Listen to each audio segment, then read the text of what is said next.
A l'hora baixa, el lloc solia ésser solitari. Encara que la finalitat dels edificis que la formava tenia poca amenitat, feia bo d'estar-hi. Hi havia una pau, una quietud profunda. Se sentia una xerradissa d'ocells en els arbres. De vegades, una dona vella, vestida de negre, entrava a la porta fosca de l'església de l'hospital. Un hospicià, amb una gramalla o bata fins als peus, de color d'ala de mosca, travessava la plaça.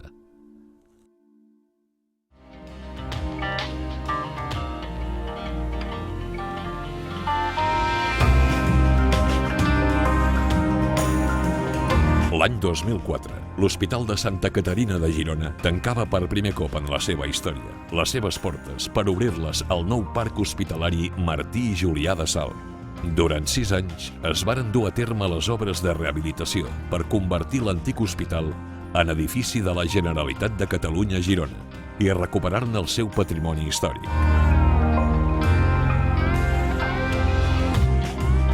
L'edifici està considerat com a bé cultural d'interès nacional. Es va començar a construir a mitjans del segle XVII i té una disposició i estructura arquitectònica d'època barroca, tant pel que fa al seu exterior com interior.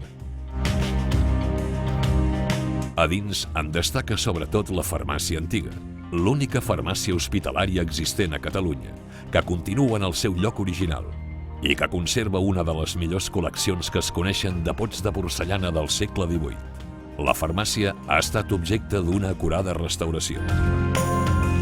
També podem gaudir d'un entorn poètic i melangiós, el Pati de les Magnòlies. En aquest espai podem observar un dels millors exemples d'esgrafiats noucentistes de la ciutat.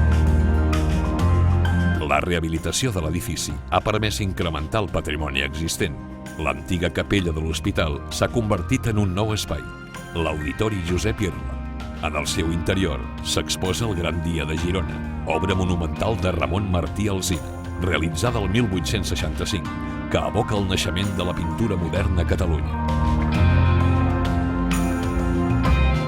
El Tors de Venus d'Aristides Maillol, escultor noucentista originari de Banyuls de la Marenda, presideix el passatge obert a la ciutadania.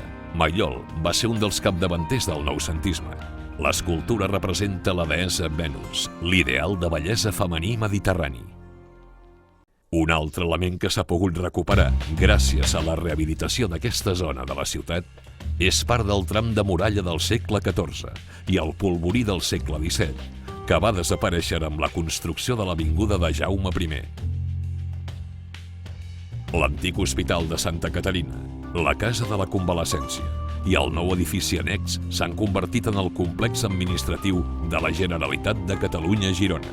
Aquesta rehabilitació possibilita que la ciutat de Girona hagi recuperat un edifici que és patrimoni i part de la memòria històrica de tots els gironins.